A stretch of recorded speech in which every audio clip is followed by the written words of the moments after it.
is Morgan, and I recently had my heart broken. So I did what any logical person would do. What did you do? I made a podcast about it. Why? Because no matter who you are or where you're from, when you get dumped, everybody's talking about it. Are they, bitch? Famously dumped. Hey y'all, we are back with part 2 with Emma Willmann, and as promised, this story is unhinged. So can't wait for you to hear it. Here it is, part 2 with Emma Willmann, her second story of getting famously dumped. Now, the one that we got embarrassed about in Relapse. Can we talk about that one? Yeah. So, how'd you meet and what happened? Or you met on MySpace and it's crazy. We met on OkCupid because I used to call her name was OkCupid. I'd always refer to her as OkCupid. Okay, great. OkCupid. So we already found out how you met. So what happened? How'd you break up? And then what happened? So this dating situation was so screwed from the get-go and so weird. So we meet, the first time we meet, my girlfriend is there. So that's a problem. We meet up, we have drinks, and it's like a great date. It's really, really fun. She's like super interesting. We have a really good time. I remember the person that I was with right before her was like really into like pretty like kinky sex. And we've been together a while. And when she was like driving me to drop me off, right when we went to kiss, I kind of put my hand in my neck almost to like kind of like not choke her, but like show like this is like I kind of like it was just like instinctive. And I remember her being like, oh, okay. But like that was so weird of me to do. But so we make out, whatever. And then I was in New York, and then I would come back to Boston every now and then, and we would go on dates. And then so we were like going on dates and talking regularly, and then she just totally disappears. I remember we were supposed to go on a date, and then I was like, okay, I'll see you there. She didn't show up, disappears. And I'm like, what the hell? So I start going on her Facebook. And I get convinced from doing like Facebook stalking that she's in a relationship with this one girl. I'm like, oh, look at I'm sending it to everybody. I'm like, look at the way their hands positioned and look at this, like something's going on. And the girl's like this, like much more feminine than I am and like really like beautiful. And I'm just like, oh my God, like this, I'm like kind of going nuts. And she had totally ghosted. So I'm like, what the hell is happening? Not processing it well, right? I'm totally Facebook stalking this person. I'm trying to get every like sense of info I can find online about it. And I'm just like, I'm like, what? I can't believe it because she ghosted. So then I end up hearing from her. She's like, my aunt died or something. We end up meeting up again. We went to New Hampshire. And while we're in the car, she tells me, she's like, I was in an awful car accident. I get PTSD if someone's driving. And she starts like freaking out while I'm driving. Like it was an awful date. And then I remember we hooked up, really, really fun. And then she ghosts again. So ghosting fucks you up. Yeah. Any self-respecting person would have been like, this is a not a good situation. Like do it. And she drank a lot. And being around her, I remember too, it made me like be like, oh, I want to drink because of the way. I don't mind when I'm around people that drink at all. It was the way that she drank. Like she'd be like, I need a drink. Boom, boom, boom. And like that to me was like, I need a drink. Yeah. How much time? Do you mind if I ask how much time you had sober? I think I had been sober for like a year and a half at that point. But I wasn't like maybe about a year, but I wasn't like maybe about a year and a half, but I wasn't really like working at it. And also right away, if I had been working at it, I would have been like, this person's a mess. Right. So here's where it starts to get real psycho. All right. So she ghosts me again. I'm like, oh, I can't believe, like, I'm like, what? You know, at this point, the second one wasn't really so much a ghosting, just says she's not interested. And I'm like, huh? Like, what? Because the person before was like, couldn't believe that we were broken up and like wanted to be back together and all this. I'm like, I was like, wait, why does this person want to be with me? But then why, what the hell? Like, I couldn't compute it. For no reason, there's no, like, it's like, there's a million reasons why someone wouldn't want to be with someone. And I never was even thinking, do I want to be with this person? I'm losing it with this. Okay. So then I get this audition to be a part of a show called Ghosting, where you reconnect with someone who ghosted on you. And this is like right after she ghosted me. So I'm like, oh, do I have a story for you? So I'm like so turbed up. They go, "Do you want to host this show?" I go, "Oh yeah." So nothing ends up happening with this show. But so they're like, "We need you." The whole thing is you reconnect with the person that you were in a relationship with. And I'm like, "Okay, here's the thing though. We weren't technically in a relationship." They're like, "So you just went on a couple dates with this person?" I'm like, "Yeah, but blah, blah, blah." And they're kind of like a little bit confused. So I like try to exaggerate that we had been in a relationship longer than we had. We had not. This person owed me nothing. So the production company is like, "All right, well, how weird would it be if we tried to like find her and like you guys have a meeting about why you didn't work out?" Which Morgan would be full on psycho because we were never really in a relationship. I mean, we went on 15 dates, like maybe like 8 to 15, like maybe more like 6. I don't even know. So the like how weird it would have been to have a production company be like, "Why didn't you work out with Emma?" It's like obviously she'd be like, "Well, she's nuts," you know. So I'm trying to skirt around the fact that I do not want to like create like a union recap with this person. Sure. But also I want to host the show. So I'm kind of like, we got to get that money. Got to get that going. So they're like, would you contact her? So I contact her. She writes back something very vague. And then a producer from the show calls her and is like, "Do you know Emma Willmann?" But they weren't saying they're calling from a show. And she's like, "What is going on?" And she ends up hanging up the phone. So then they're like, "All right, we're going to try to like set up some like meeting where you guys are in the same place at the same time, whatever." So while all this is going on, I'm laying out the show. She ends up reaching out to me like, "Hey, how you been?" Like someone else in my family died.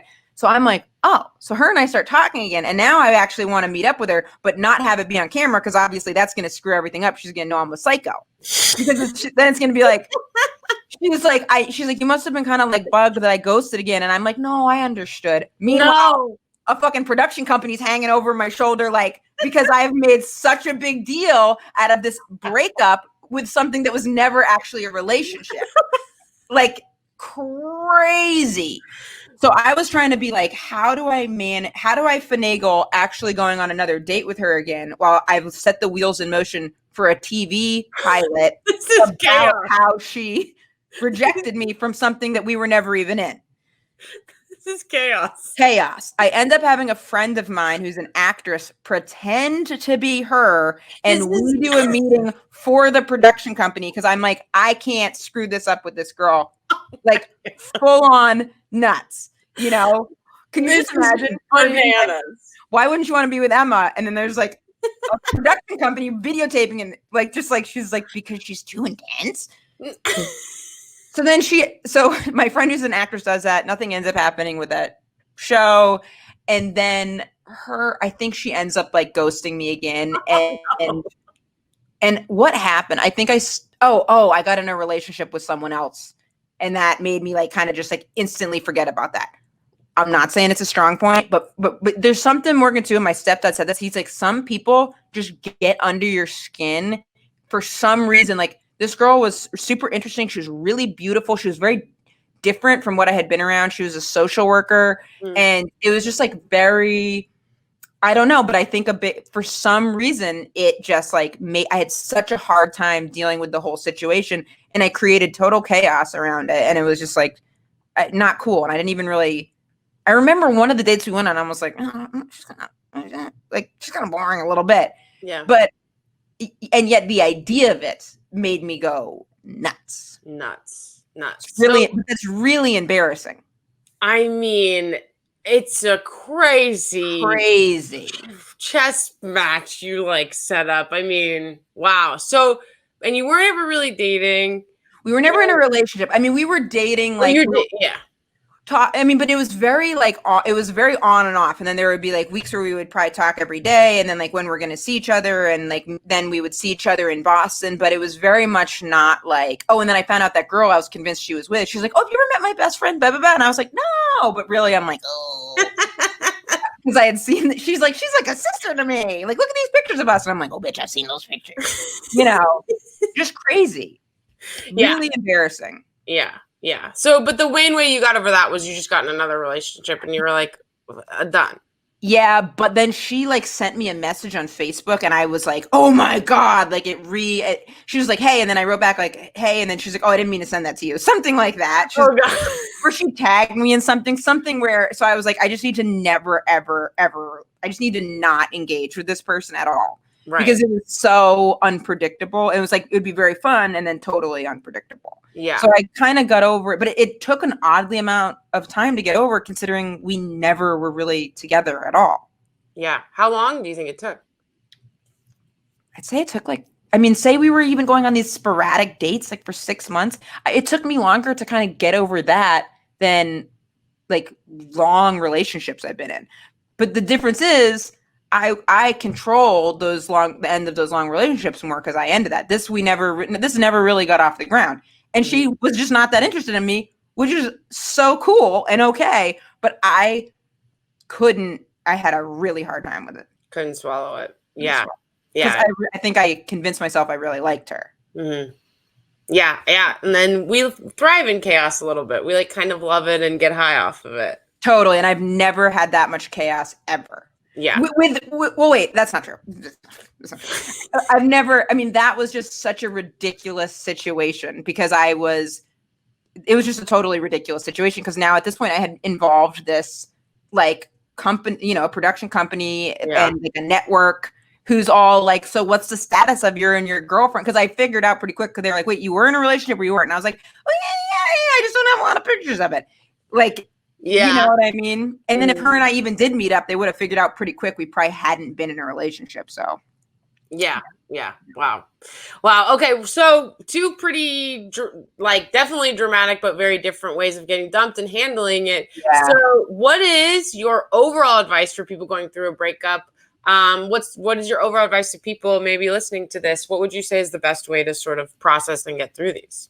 Whoa, hold on 1 second. Hi, before we get to the overall advice, my name's Morgan Miller. You've just been watching me this whole time. I'm the host of Famously Dumped, and I've got a couple of things I got to tell you before we finish up the episode. One, we have an email account, famouslydumped@gmail.com, where you can email me. Maybe you have comments, questions for our guests, questions for me. Maybe you have advice for our listeners, or maybe you have a story about getting dumped that you want to tell me about. So please email me there. I'd love to hear from you, and we'll put it on the podcast. 2, you can donate to the show, which is great. How can you donate? At our Venmo, which is famously_dumped, or you can go on over to my Patreon account, which is patreon.com/MorganMiller1717. Over on my Patreon will live bonus episodes, uncut episodes, and other comedy material that I'm coming out with that will strictly be on Patreon, okay? So head on over there. And finally, don't forget to follow me on social media. Yes, I'm doing a social media plug. Come on, it's 2021. Let's get to it. My social media is MorganMiller17 across the board. And also, I'm on TikTok. Yes, I'm in my 30s. I have TikTok. I kind of blew up over there. So go check me out. That's Morgan Miller Talks, TOKS. And that's about it. You guys, let's get back to the episode. Enough for me. Bring us on back. I think my overall advice is to really try to get out of your head and turn it over and just know that we always make things, or I know that I make things much more dramatic and bigger in my brain, and to try to like have friends or people around you that can reflect your best self to you. Like do exercises like, if I were feeling like my best self, how would I handle this? Also, it's okay. Or also try to untangle, like, am I really feeling all this pain about this? Like clearly with the other person, I didn't even know that person. Something else was going on. So it's like, what is this that I'm actually feeling here? I'm feeling scared. I'm feeling rejected. Why? I don't know this person really. So this rejection that I'm afraid of is I'm thinking I'm not good enough, or I'm thinking this. Those all have to do with me and nothing to do with her. So it's like, I think relationships really inflame other issues we have, and we can only control we can control. So try to piece apart what it is you're feeling and why, and what actually has to do with the other person. And then also sometimes things just suck, sometimes it just really, really sucks and it's really hard. But as good as something makes you feel, I think it can also make you feel that bad. And, you can love again, and you can grow with someone again, and all those things can happen again, but this time you'll know sooner what to look out for and what you want more too. Yeah, great advice. Yeah, I mean, turning it over is really hard, but good. And then I agree totally. Like my reaction to my breakup was so catastrophic that people were like, why is it this? And then I think it was one of my friends that was like, this isn't about that. This is about abandonment issues. This is about stuff that happened when you were a kid. This is about feeling rejected. This is about X, Y, and Z. And now I'm in trauma therapy, and it's like blown my mind. It's like, it was not just that. Totally. 100%. Absolutely. Because it didn't make sense. When I'm looking back on it, like that intense of a breakup, like reaction to a breakup, it like the second someone was like, that's not all it's about. I was like, oh God. Totally. Did you get mad or did you get sad or was it both? Sad. I think that's a much more advanced emotion than mad because my first breakup, I was sad too. Because that was more real. That was based off of sadness about the end of that relationship. So sadness, and then, okay, you're dealing with sadness solo. Mad, to me, that one is much more like almost easier and a little more cowardly, I think. Yeah. So that is a sign of progress, I think. Yeah. Well, I think anger is just like a secondary emotion covering something underneath. Totally. And sadness. I mean, I was angry for sure. There were moments I was super angry, but at the end of the day, I was crying for 60 days straight. I couldn't eat. I lost 20 pounds. Like it was sad. But the first time I could sit in it in sobriety, and it was painful, but the growth that you go through and sitting in that is immense, but did it hurt. Oof. Right. Really hurt. Yeah. Yeah. Amazing. Well, thank you. This is great advice. I love it. So we have 2 ending segments, and then we're going to get you out of here. Some fun segments before we leave. So the first one is Brandon. And now, time for horoscopes. My voice, thank you. So we do horoscopes. So we see if these relationships were doomed from the beginning based on based on your zodiac signs. And if they should have worked out or definitely shouldn't have even started them. So what is your sign? Okay, I'm a Sagittarius, and everything I'm in is in Sagittarius. So I'm like pretty much I'm a little, it's a little weird because my mom's not totally positive about the time I was born, but it looks like I'm all in Sagittarius. So it's a lot of fire sign. Whoa, I'm a Sagittarius. I know. I remember us talking about that. Yes. Now it's clicking. Yeah, I knew you were a Sagittarius or a Leo. I forgot which one, but now I remember. Yeah. Having a full thing in Sagittarius, though, intense. Yeah, I think I have like one, which is also interesting because a lot of complaints like from girlfriends after the 6 months mark is actually that I seem to not care. So it's like almost I'm like not intense enough. So which is weird. Interesting. Isn't that interesting? Maybe it's too much that it like combusts. And then totally. Or like I'll be intense about other stuff, but not the relationship. Right. Exactly. Okay, great. So Sagittarius in all respects. So Violet, our college girl, what was her sign? She was a Taurus. And then what was Hazel? Scorpio. A Scorpio. Okay. Great. So we go to the most reputable site to figure out if you guys are compatible via your zodiac signs, and that is Brandon. Google.com. There's an app too. There's some zodiac app. CoStar? Yeah. You know your girl's got it. Great. So go ahead and type in there Sagittarius and Taurus, love compatibility. And then we'll do Sagittarius and Scorpio next. And I get along well with Taurus. I mean, my good friend Eli is a Taurus. I get along well with Taurus, I think, because they're so different from me. So I really... Yeah. So we click on the first arrow because that's what the one that's actually probably, most accurate. Mm-hmm. And then we say, okay, great. Long-term romance is incredibly appealing to the Taurus, and the star sign never puts their heart into a relationship that they're not convinced can go to the distance. They're more capable of waiting until Sagittarius has come around to the idea. Mm-hmm. So how does that line up? I would say it lines up. We were too young to get into that. She was much more into like future planning and stuff than I was, but we were a little young to have it be like it does line up though. Like I definitely relate. I'd say that lines up. Yeah, like if that's true, then she's like it feels like sometimes with Sagittariuses, they're like, okay, a Sagittarius will finally at one point want to settle down and like kind of not be so like free spirited and like wild. And then we're kind of like, I don't know if that's ever going to happen. But it seems like a Taurus here was like, she'll go to the distance. If we can figure it out, she'll go the distance. And Right. it seems like too young to really be able to settle down like that, especially a young Sagittarius. Tough to talk long term. Right. But she definitely would have wanted it to be like, okay, she would have been like, I would have needed to decide at some point or she would have been out. Got it. Yeah. Okay, cool. Brandon, now let's do the second one. Sagittarius and Scorpio. I dated a Scorpio once. I'm actually, let's see, love compatibility. I forget, my relationship with my Scorpio was like pretty good, but good. Are you friends with a lot of your exes? No. I was friends with one, and then I mean it's a mess.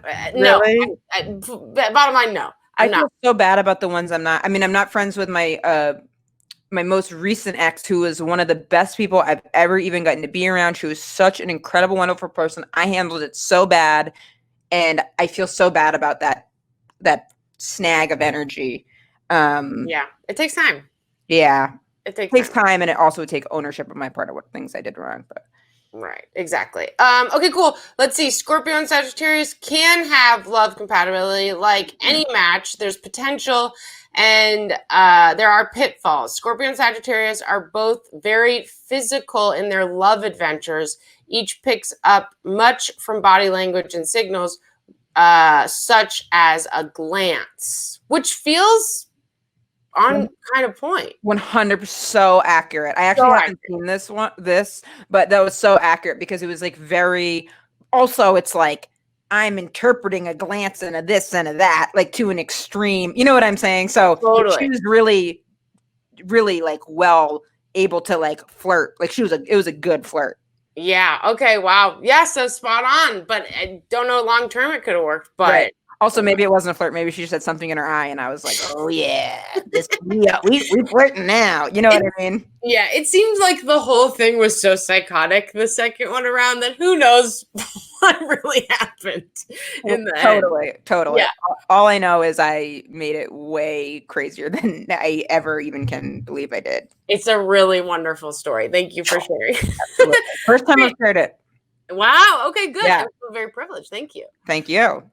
Okay, last segment, and then we get you out of here. Brandon, what's our last segment? Yes, honey. Yes. Oh, God. So this is where we give 3 compliments to me so I don't feel so shitty about my breakup in my life. Great. I think it's great that you're so proactive in turning something that was hard into something that is not just healing for you, but for other people. It shows a lot of commitment to being your best self for all of the self-work that you're doing.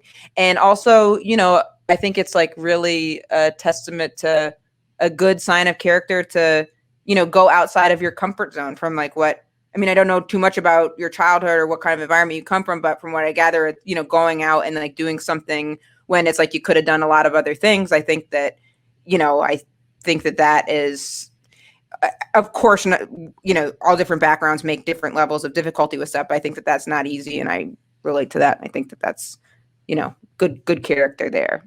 Thank you. Nothing is better than anything else with that, but just like a point of acknowledgement for it. And you're a funny person. Thank you. All right. Thank you. So I'm good. I'm turning this into some art. Yeah. I'm a good person.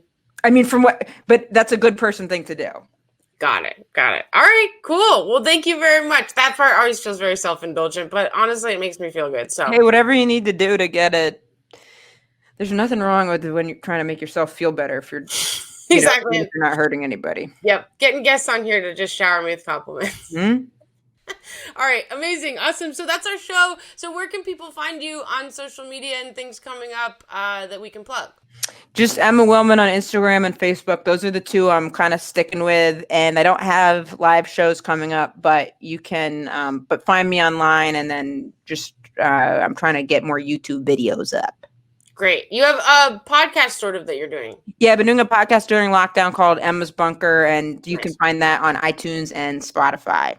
Awesome. Emma's Bunker. So Emma Willmann on social media and Emma's Bunker. We'll check it out. That's it. Thank All you right, so it much. was so good to see you. Thank you for You too. sharing it the first time with me. I Absolutely. really appreciate it. It was so good to Totally. see you. You too. I hope to see you soon in person. Yes, for sure. All right. Bye, buddy. Have a good See one. ya. That's it. That's another episode of Famously Dumped. You guys, thank you so much for joining us. Emma Willmann is a treat. Two very polar opposites stories that I think really taught us a lot. And the second one was truly one of the most psychotic things I've ever heard. And we got to hear it here. You heard it here first, okay? An exclusive on Famously Dumped. That's been another episode. Can't wait to see you guys next. Maybe we'll get another exclusive. Brandon, take us out with a song of your choice, my friend. I've told you this a million times. We don't have the rights to any music. Famously dumped.